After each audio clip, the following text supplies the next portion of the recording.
We also have with us on the broadcast Jayant Krishna at the moment. As always, sir, thanks so much for making time for us.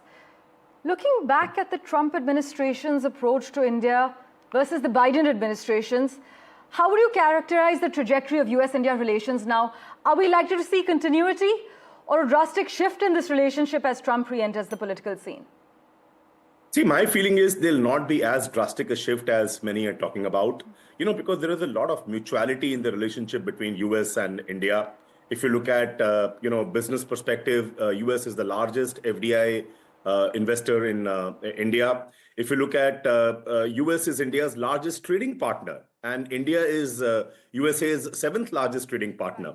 So there's a lot of export-import also that happens. And the good thing is that the US exports from India are of an order of about $125 billion, whereas what India imports from the US is about $80 billion, which means India exports more to the US than what it imports from the US. So there is a trade surplus in India's favor, So I think we have to negotiate very well right from the beginning. And despite President Trump's campaign where he said that he'll come up with reciprocal tariffs and increase the import duty, if India behaves like a import tariff king and so on and so forth.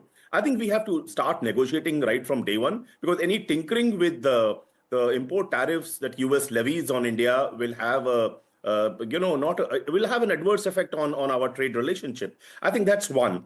And second thing is where India has to go very, very cautiously is about the H-1B visas. I'm not talking about the illegal migration.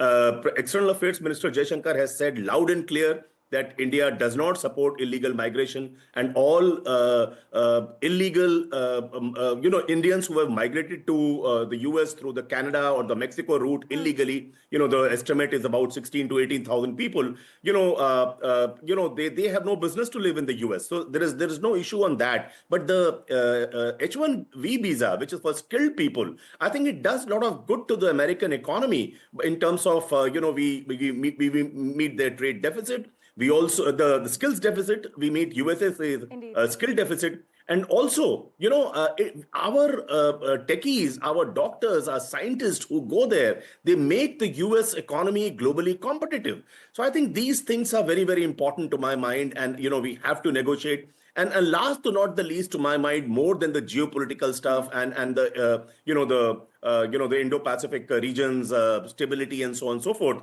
To my mind, India must focus, if we have to realize our dream of becoming, a major manufacturing hub. And part of the, the supply chains which terminate with China right now, the manufacturing supply chains I'm talking about, yes. India has been aspiring to get some of it in India. And for that, it is very, very important.